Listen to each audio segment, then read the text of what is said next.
Bonjour.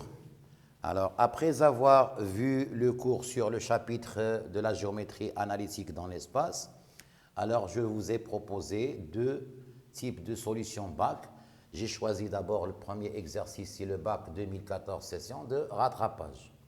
Alors, dans les données, on a un point A de coordonnées 0, 0, 1, un point plan P d'équation 2x plus y moins 2z moins 7 égale à 0, et une sphère S de centre oméga 0, 3, moins 2 et de rayon R égale à 3. Première question petit a, c'est donner une représentation paramétrique de la droite delta passant par le point A et delta orthogonal à P, ça veut dire que delta est perpendiculaire à P. Alors pour cela, on vous a déjà donné, si on veut donner une représentation paramétrique d'une droite, il nous faut toujours un point A qui est déjà donné et un vecteur normal au plan, un vecteur directeur de la droite delta. Alors ici, quand vous voyez, puisque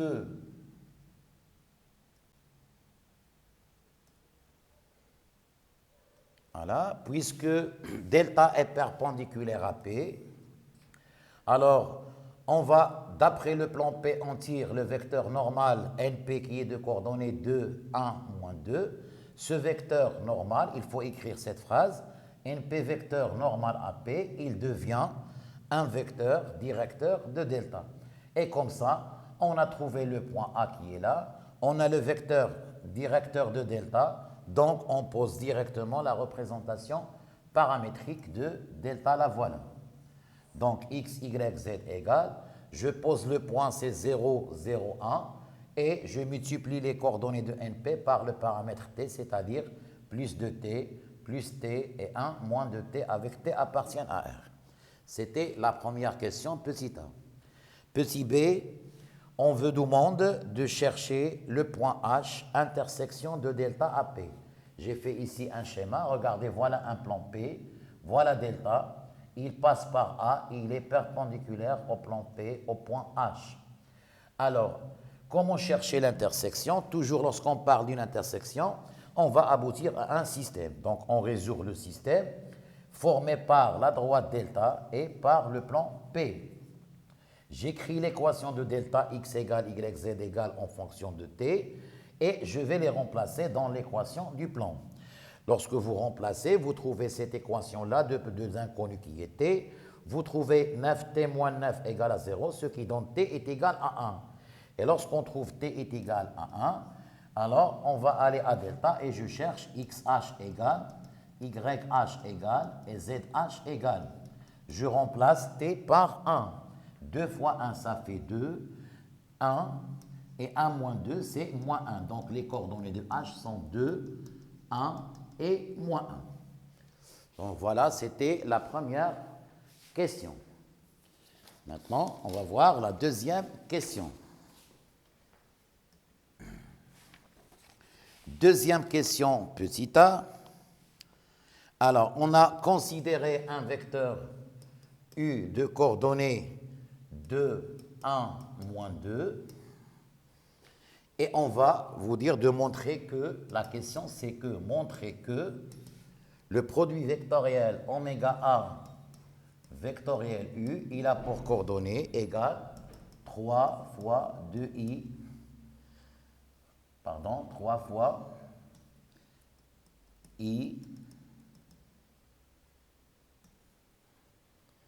plus 2j plus 2k. C'était la question petit a. Alors ici, il s'agit de savoir comment donner les coordonnées le produit vectoriel. Alors, je rappelle que oméga A avait pour coordonnées, alors oméga c'est 0, 3, moins 2, et A, il a pour coordonnées 0, 0, 1. Donc d'abord, je dois donner les coordonnées de oméga A. Regardez, oméga A, il a pour coordonnées, donc je fais A moins oméga, 0 moins 0, ça fait 0. 0 moins 3, c'est moins 3. Et 1 moins moins 2, ça fait 3. Et maintenant, je vais calculer oméga A vectoriel U d'après la méthode que je vous ai démontrée dans la vidéo. Alors, je prends ici les K, les I, J, K, les vecteurs de la base. Je pose oméga A, c'est 0, moins 3, 3. Et ici, le U, c'est qu'on a donné 2, 1, moins 2. Je fais le plus, le moins, le plus. Alors, une remarque ici très importante. Lorsqu'on vous demande de calculer oméga A vectoriel U, il faut d'abord mettre oméga, c'est la première colonne, puis U, c'est la deuxième. Si vous changez les colonnes, vous allez trouver l'opposé de ce résultat donné. Donc, je barre la ligne et la colonne, je trouve, est égale moins 3, 3, 1, moins 2 fois I. Maintenant, moins J, c'est-à-dire moins, je barre la colonne de J, il reste 0, 2, 3, moins 2 fois J. Et je barre la colonne, la ligne de K, vous trouvez plus 0, moins 3, et 2 et 1. Fois K. Et je développe maintenant le X ici, ça fait 6. 6 moins 3, c'est 3 de I. Moins, maintenant, c'est 0 moins 6, c'est moins avec moins, c'est plus 6 J. Et en fin de compte, plus, ici 0 moins moins 6, ça veut dire c'est 6K. Alors, ou bien je le laisse comme ça, ou bien d'après la question, on peut factoriser par 3, ce qui donne I plus 2J plus 2K. Donc, les coordonnées du produit vectoriel sont 3, 6 et 6. Donc, ça, c'est la question petit p, petit a. Maintenant, pour le petit b, on vous demande de calculer la distance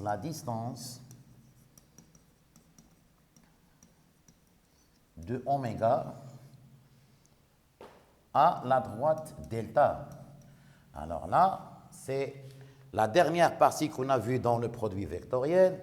Il faut toujours, s'il vous plaît, il faut toujours se méfier. Vous avez deux types de distances. Nous avons une distance d'un point oméga à un plan P et nous avons la distance d'oméga à une droite delta. Alors, ce n'est pas la même chose. Ce qui est facile pour les élèves, c'est la première distance, la distance.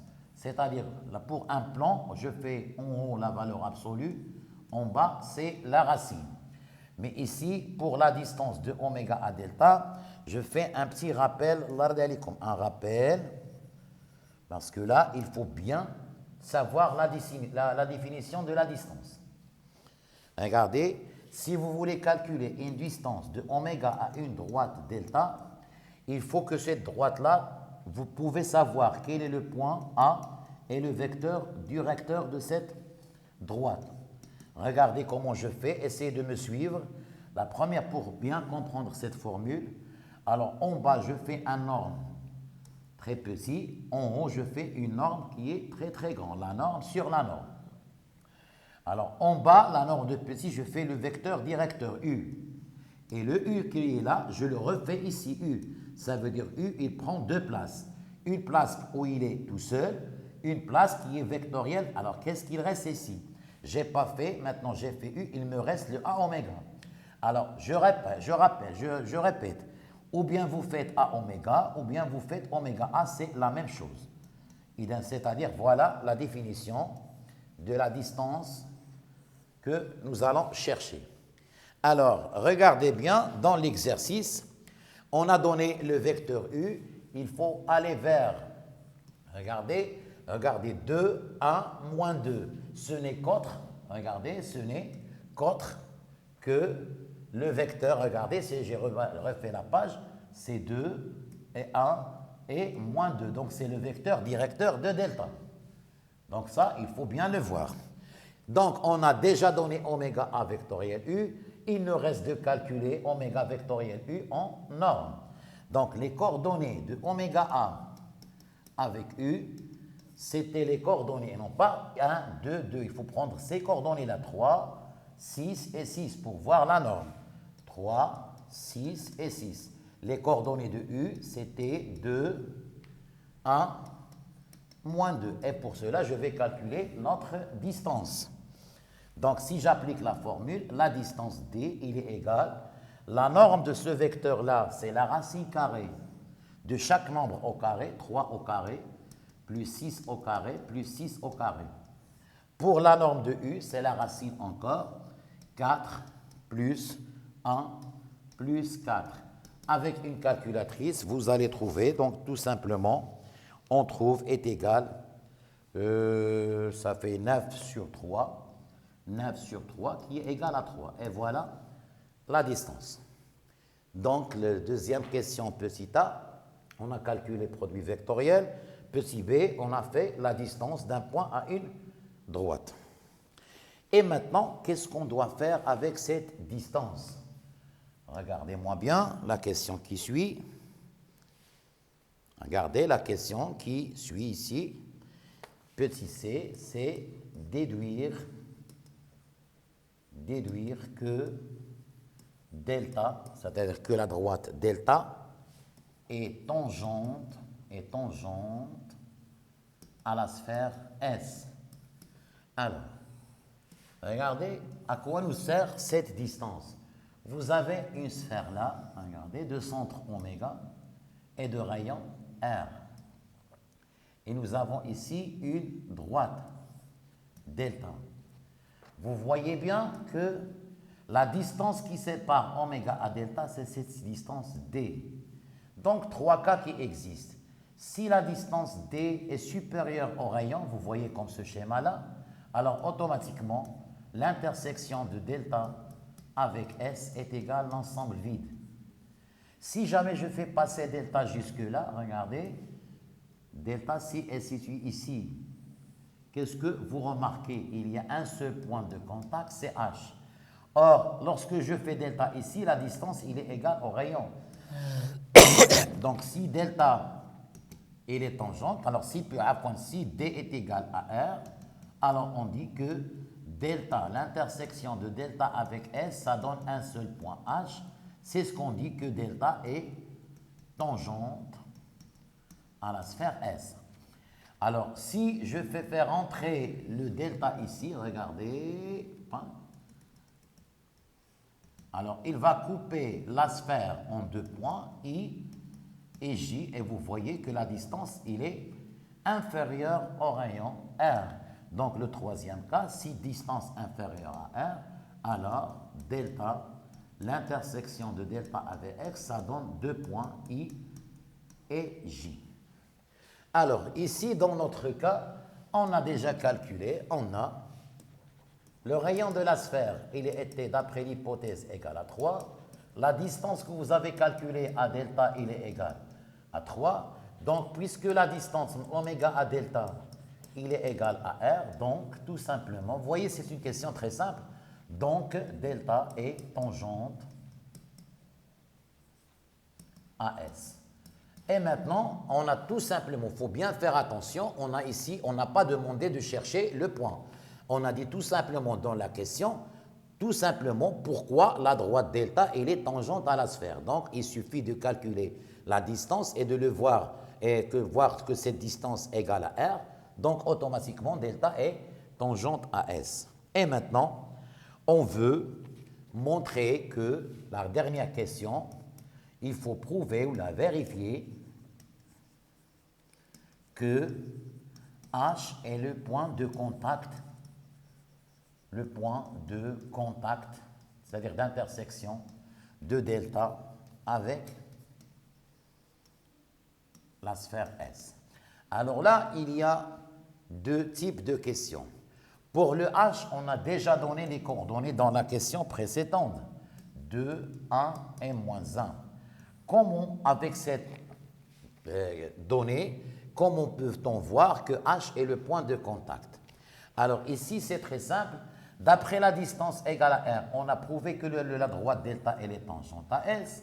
Donc, il ne peut traverser la sphère qu'en un seul point qui est H. Et donc, puisqu'on a donné les coordonnées de H, pour cela, il suffit de vérifier que H appartient à delta et H appartient à S. Si un point il appartient à delta, il appartient à S, alors automatiquement, il appartient à leur intersection. Alors, pour l'insertion, la première insertion, pour montrer, vérifier que H appartient à delta, c'est déjà donné. on savait dans la question, premièrement, petit b, on savait que delta, c'est l'intersection de P avec delta. Donc, automatiquement, H appartient à delta. Nous avons cette hypothèse. Maintenant, comment savoir est-ce que H appartient à S? Tout simplement, on peut calculer la distance oméga H et montrer est-ce qu'il est égal au rayon ou non. Je calcule la distance oméga H qui est égale racine, regardez, XH moins X oméga au carré plus YH moins Y oméga au carré plus ZH moins Z oméga au carré. Et je fais notre calcul. Alors, n'oublions pas que H a pour coordonnées et oméga, il a pour coordonnées, je crois, oméga c'était 0, 0 et 0, 3 et moins 2. Alors, pour calculer XH, je fais 2 moins 0, ça fait 2 au carré, plus 1 moins 3, c'est moins 2 au carré, plus moins 1 plus 2, ça fait 1 au carré. Et vous trouvez, il est égal, la racine de 9, c'est égal à 3. Donc, la distance oméga H égale à R, donc H appartient à la sphère. Et le résultat final, puisque H appartient à delta, puisque H appartient à la sphère S, donc H est le point d'intersection. Alors, une petite remarque avant de partir. Si jamais, dans un autre exemple ou d'un autre exercice, on ne vous a pas donné les coordonnées de H et nous avons la sphère et la droite et on vous demande de trouver le point H. Alors, si vous vous rappelez, il faut faire un système qui est constitué par la paramétrique de delta x égale y égale z égale et vous ajoutez l'équation de la sphère S qui est très simple parce que vous savez que les coordonnées de oméga et vous avez le rayon. Donc l'équation de la sphère, c'était x au carré plus y moins 3 et carré plus z plus 2 au carré égale r au carré, ça fait 9. Or, pour delta, c'était 2t. Ici, vous avez un t, vous avez 1 moins 2t. Alors, essayez de faire ça chez vous. Vous remplacez x, y, z dans l'équation de S. Vous allez trouver une seule valeur de t. Puisqu'il y a une seule valeur de t, donc vous tombez sur H. Et voilà, ça, c'était le bac de 2014. J'espère que vous l'avez bien assimilé. Alors, maintenant, on va passer à le baccalauréat de 2009.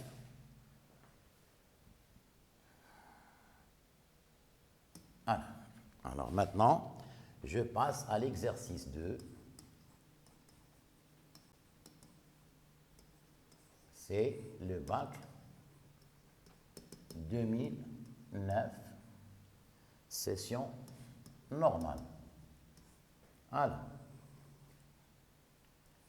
Alors, quelles étaient les données de ce type d'exercice? On a donné 4 points. Regardez les hypothèses. A a pour coordonnées moins 2, 2, 8.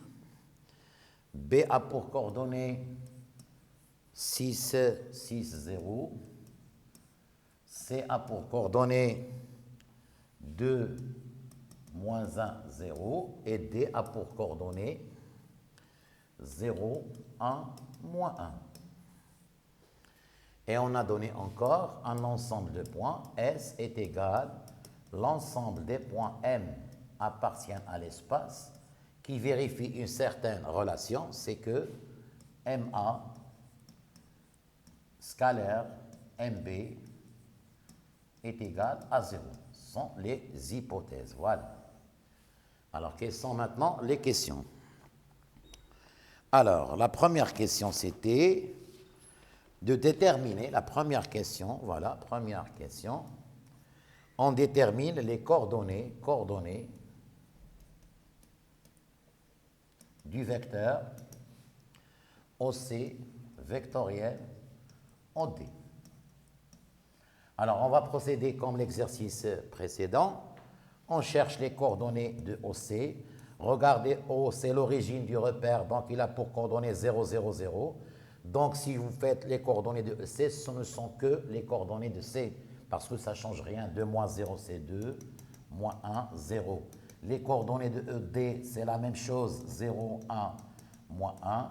Avec les calculs de tout à l'heure, vous avez OC vectoriel, OD égale, je passe au déterminant de 3, IJK, plus, moins, plus, et je pose 2, moins 1, 0, je pose 0, 1, moins 1, et je pratique de la même manière que tout à l'heure.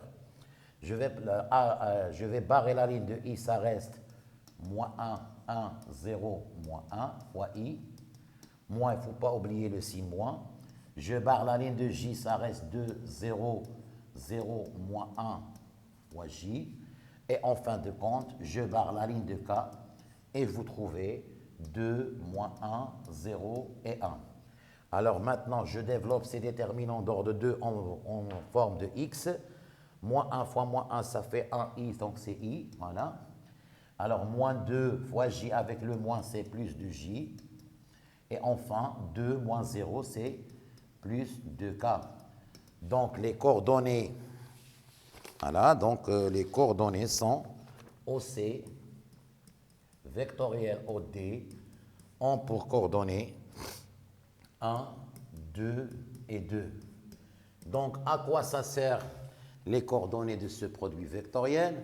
Vous voyez que ici, lorsque le rappel, si jamais le produit vectoriel il est différent du vecteur nul, alors automatiquement les points O, C et D ne sont pas alignés. Puisque ces points ne sont pas alignés, donc ils forment ou bien déterminent un plan, c'est le plan OCD. Alors, si je fais un petit schéma ici, voilà, c'est le O, le C et le D. Les 3 points ne sont pas alignés. Le produit vectoriel qu'on a calculé, c'est celui-là. Regardez. Alors, il est perpendiculaire à U et perpendiculaire à OD. Donc, ce OC vectoriel OD n'est autre que un vecteur normal au plan OCD. Et maintenant, si vous connaissez un vecteur normal du plan, vous pouvez facilement donner une équation cartésienne du plan. Donc, une équation cartésienne du plan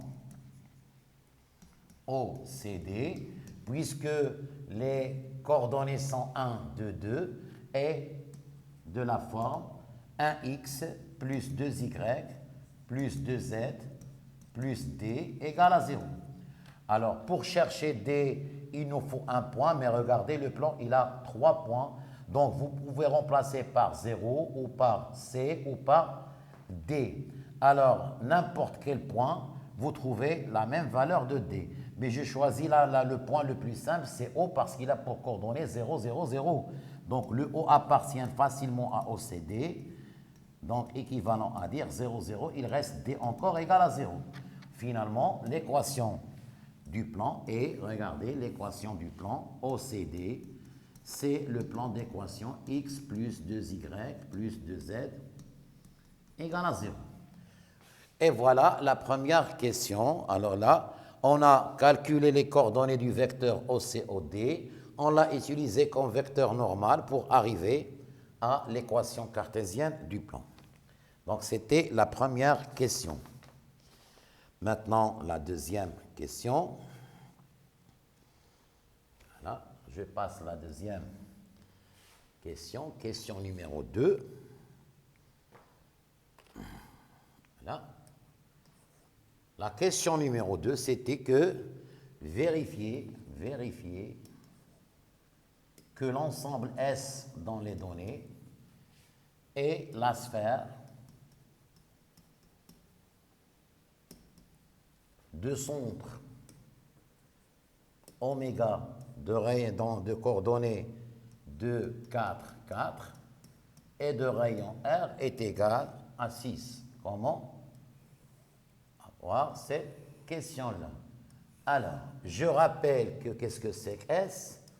S dans les hypothèses, ce n'est qu'autre que l'ensemble des points M de l'espace qui vérifie MA scalaire MB est égal à 0. Et là, je m'arrête là pour discuter de cette question-là de deux façons différentes. Alors, la méthode générale pour cette question, regardez, il y a la méthode générale. Puisque M est un inconnu dans l'ensemble S, je vais prendre M de coordonnées en général X, Y, Z. Alors, la méthode, elle est un peu longue, mais ça marche. Je calcule les coordonnées de MA qui sont A moins M. Je rappelle que A était... Alors, je rappelle A moins 2, 2 et 8. Le B a pour coordonnées 6, 6, 0. Donc, les coordonnées de MA sont, alors, moins 2, moins X, 2, moins Y, et Z, moins 8. Les coordonnées de MB sont, alors, B moins M, 6 moins X, 6 moins Y, et moins Z.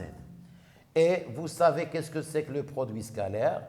MA scalaire MB. Donc, vous n'avez qu'à utiliser la définition. Le premier fois le premier, le deuxième fois le deuxième. Et lorsque vous développez ce produit scalaire, vous allez trouver une équation cartésienne de la forme x carré plus y carré plus z au carré égale à 0. Et dans ce cas, vous pouvez en tirer les coordonnées de oméga et le rayon R. Mais regardez-moi très bien, cette méthode, quand est-ce que je l'utilise? Alors, j'utilise cette méthode générale tout simplement s'il n'y a pas de 0 ici, c'est-à-dire on peut vous donner l'ensemble MA scalaire MB égale 1 ou bien égale 2 ou bien égale à moins 1. Alors, dans ce cas, on utilise cette méthode. Mais si jamais il y a le 0, ça doit être un cas particulier. On a déjà rappelé ça dans le cours.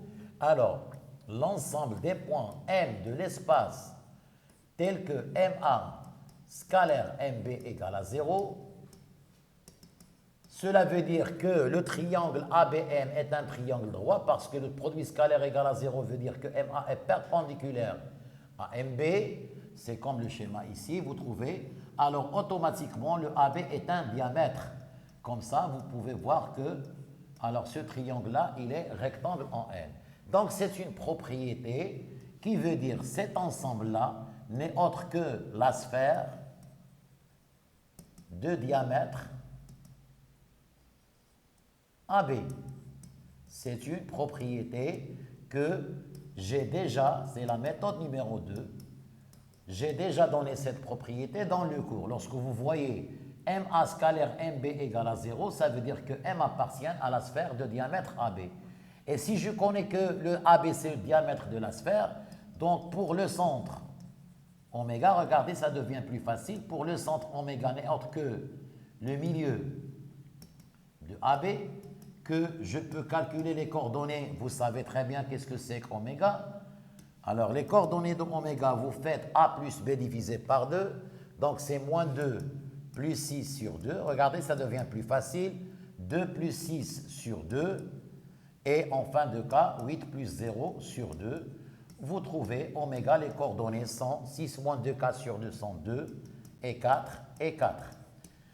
Alors, en ce qui concerne le rayon R, n'est autre que la distance AB divisée par 2. Maintenant, je calcule la distance AB, c'est très simple. Ça fait racine XB moins XA, 6 moins 2, ça fait 8 au carré. Plus 6 moins 2, ça fait 4 au carré. Plus 0 moins 8, c'est moins 8 au carré. Avec une calculatrice, alors vous trouvez que cela veut dire égal 12 en calculatrice. Donc, le rayon R n'est autre que 12 divisé par 2. Vous trouvez égal à 6. Donc, vous voyez que c'est ça ce qu'on peut vous donner dans les exercices. Mais cette méthode-là, je répète, elle est valable que lorsque ici, il y a le 0.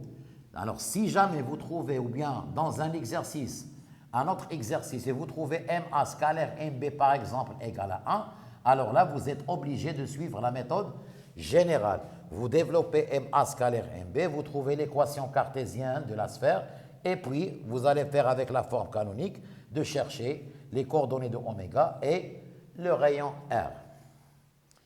Voilà, c'était la deuxième question. Maintenant, la troisième question. Troisième question. Alors, calculez maintenant, troisième question, il y a le petit a, on calcule la distance de oméga au plan OCD. Donc, je rappelle que le plan SOCD, il a pour équation, on l'a déjà trouvé, x plus 2y plus 2z égale à 0. Les coordonnées de oméga, on les a déjà trouvées, c'était 2, 4, 4. Et là, on me demande de calculer la distance de oméga vers le plan OCD. Alors, ce n'est autre que application directe de la définition. Regardez. Alors, la distance, en haut, je fais une valeur absolue. Je remplace les coordonnées de oméga dans l'équation. X, il a pour 2, plus 4 fois 2, ça fait 8, plus encore 8. Voilà. Et en bas, je fais la norme du vecteur normal, c'est 1 au carré, plus 2 au carré, plus 2 au carré. Vous trouvez 8 et 8, ça fait 16 et 2, ça fait 18. Et là, sur 3, et vous trouvez égal à 6. Voilà, c'était la question petit a. La distance de oméga à OCD égale à 6. Petit b, regardez, il y a des questions très faciles. Déduire, regardez, déduire que le plan OCD est tangent à la sphère S. Alors, comment déduire que OCD est tangent? On dit qu'un plan, il est tangent à une sphère si la distance de oméga à ce plan égale au rayon. Or, on a calculé la distance, c'est égal à 6. On a vu tout à l'heure que le rayon de la sphère, c'est égal à 6. Donc, on écrit cette phrase. Puisque distance de oméga à OCD est égale au rayon R, donc OCD, il est tangent à la sphère S. Maintenant, la dernière question, petit c. Bien sûr, on va vous demander de chercher le point de contact. Alors, c'était vérifier d'abord, que alors le produit scalaire OA, scalaire OB égale à 0, et ça, c'est évident. Puis, en déduire, que O est le point de contact. Alors, comment voir cette question? Alors, pour calculer le produit scalaire, les coordonnées de OA sont celles de A, c'est-à-dire il y a OA, ça veut dire moins 2, 2 et 8. Les coordonnées de OB ne sont que les coordonnées de B, ça veut dire c'est 6, 6, 0. Et je calcule par application directe de la formule OA scalaire OB est égal, alors moins 2 fois 6, regardez, plus 2 fois 6, plus 0 fois 8. Et vous trouvez que c'est égal à 0. OA scalaire OB égale à 0. Donc ça, c'est une question très évidente. Maintenant, la question où les élèves n'ont pas eu bien comprise, ça veut dire c'est de vérifier pourquoi O exactement c'est le point de contact. Alors, comme j'ai expliqué dans l'exercice précédent, nous avons une sphère et nous avons un plan. Alors, pour montrer que O est le point de contact entre le plan P et la sphère S, on a déjà montré que la distance égale, ça veut dire il est tangent. Il suffit de montrer que ce point O ou bien ce point H, il appartient en même temps au plan, il appartient en même temps à S. C'est la définition qu'on va utiliser. Donc,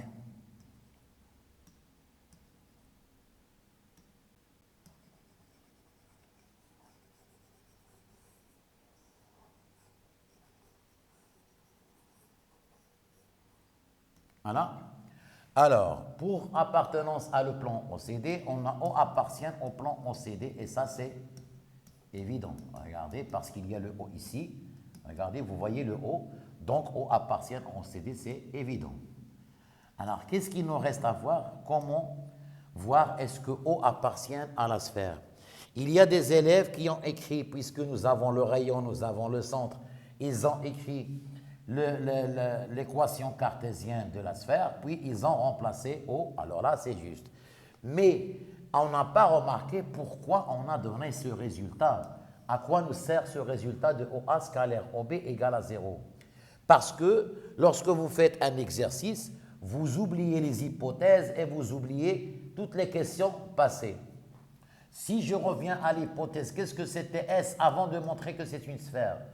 S était l'ensemble des points M appartiennent à l'espace, tel que MA scalaire MB est égal à 0. Ça veut dire quoi? Comment lire cet ensemble? Si jamais un point vérifie MA scalaire MB égale à 0, alors automatiquement le point M qui est là, il appartient à la sphère. Et nous, on a OA, regardez, OA scalaire OB est égal à 0. Est-ce que vous ne voyez pas que le O, il a pris la place de M? C'est comme MA scalaire MB égale à 0. Ici, on a OA scalaire OB égale à 0. Donc, cela veut dire que O appartient à la sphère S.